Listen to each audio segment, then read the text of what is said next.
Hi guys, it's EP review time. We've got Man Machine Industry, Eschaton III, End of Days.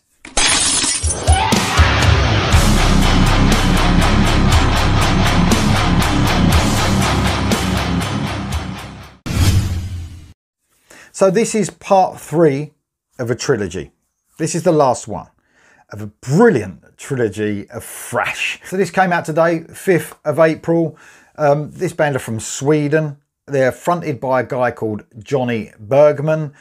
He's a producer, he's the main songwriter, he does all the instruments. There's some vocal guests on here, some other instruments people are guessing on, but mainly it's all performed by Johnny Bergman himself. He is the main songwriter across this album. There's a couple of songs that the amazing Eric Martinson has given him help with, and also Eric Martinson mastered this album. So you can imagine how this album sounds. It's top quality. The production on this album is amazing. And what you want with thrash and great guitar work, because that's what you get on this. You hear every little frenetic riff.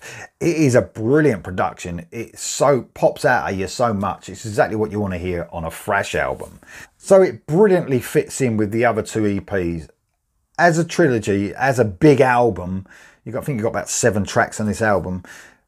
All 3 of them just are brilliantly written, brilliant produced, and they've got like a feel across, as it should do. It's like a trilogy, so it really has that feel across the albums, and this one does not disappoint in the slightest. There's some brilliant songs on here, and you know I love thrash and I also love classic metal, and this EP covers all of those things. So who does Man Machine Industry take influence from? Well, quite a few bands I would say, but don't all bands take influence from someone? But I would say definitely the most is Megadeth. So if you love a bit of Megadeth, especially guitar work, that's what you're going to get on here. Overkill, you know, Testament, Death Angel, a bit of Motorhead, I would say, in there. Technically brilliant, full throttle thrash, but with great hooks throughout. So I'm going to talk about the tracks. So after a little intro called A New Era, which is about 1 minute and 20 seconds long, beautiful piece of music that gets a bit heavier towards the end and gets you set up for the proper opening track, Chemical Infection. Fast-paced thrash, and we're off. We're off, full throttle thrash that the band are so fucking good at. Frenetic verses like something out of, you know, the Bay Area thrash 80s scene lead to a very cool, catchy chorus. And that's what it's all about. It's like a new wave of British heavy metal chorus. I think Johnny Bergman sort of takes, you know, these influences and he puts them within one song and it fits so perfectly. There's a slight reprieve. Comes with a short acoustic guitar part, very short, and then leads into the first of many fucking brilliant solos across the EP. The tone and the clarity of the solo is just brilliant, and obviously that's created through the production of this album. Next up, we got Outbreak featuring Sabrina Kjellstrand from Ice Age. So this was the last single, I covered this one. The band embracing their classic metal elements here.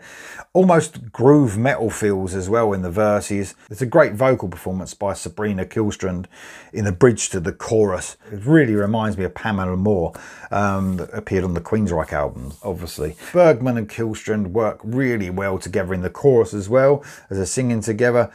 Bergman's grit and Kjellstrand's great tone sort of go together really well. Valentine's Day 2046 is the next track I want to talk about. It's a track that wouldn't feel out of place on a classic Megadeth album. There's loads of energy in this track as the song sort of really ascends in parts of the track. The chorus is more of a sort of grower, I'd say, than the first couple of tracks. It's not quite as immediate. Almost serves as a deeper track in my opinion, but it's definitely got that potential. You can hear it that it's going to be a grower as you listen to the album more and more. Supernova is the next track. Now this is a lot more instant. Beautiful piece of acoustic guitar starts this off. After a few seconds we're into another great medium paced metal track. Probably the catchiest track I would say on the album. It's one of my favourites. It's hooky throughout and it's definitely a big highlight of this brilliant EP. There's plenty of heavy moments though on this song, don't get me wrong, don't worry. Fire in the Hole is the next track, a heavy, riffy, chuggy metal fest. Again, embracing new wave of British heavy metal brilliantly, but with an amazing production. You know, this isn't new wave of British heavy metal 1981, and it doesn't sound like that. The production's absolutely awesome. There's real strength in the choruses across this album, and this is no exception on this one. I think out of all the 3 EPs, this is the hookiest one in my opinion. And I think this probably edges this into the, I mean, if you want to, they're so close, the 3 EPs, but I think, you know, the hooks on this album seem to draw me in more than the other 2, even though the other 2 were absolutely brilliant. For me, you can have all the heaviness you want, but if you can't remember the songs, it's lost on me. Next up is The Matrix, and this features Mattias Johansson. The band embraced their Megadeth influence again here, as lyrics are sort of spoken in the verses between some real ultra heavy riffs and a rumbling bass line. Another hooky chorus that just flows really well with intertwined guitar melodies. I love the faster part. It's a faster part in this. It almost gives me sort of modern Metallica vibes leading up to the solo, and of course, another excellent solo. End of Days is the last track, and this features a guy called Jens C. Mortensen, ex-Carnal Force. A fast, thrashy track to end the whole trilogy of EPs. And the final track doesn't fucking hold back either.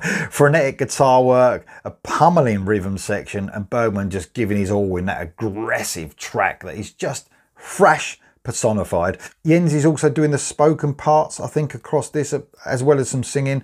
What a great track just to end, not just End of Days EP, but the whole trilogy.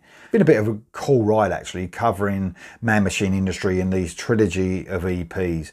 I've always loved thrash, you know, well, not always, I suppose. I think Master of Puppets probably got me into thrash when I was younger, and then it went from there. But some of the, you know, the new thrash that's coming out, it's really cool. And I think what keeps it alive is being a bit more inventive with thrash. Sometimes it covers old ground too much.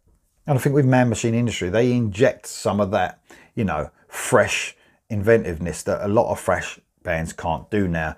And I'm so glad I found them, and it just gives me that heavy dose that I want now and again. You know, between all the melodic stuff I listen to, sometimes I want a bit of thrash. But remember guys, if you want melody as well though, in this, the choruses are massive, hooks are massive. Guys, are you going to get it? Man Machine Industry, Eschaton III, End of Days. Remember guys, this is the last part of the 3-part trilogy, so all available now. Let me know if you're going to get it guys, and I'll see you soon.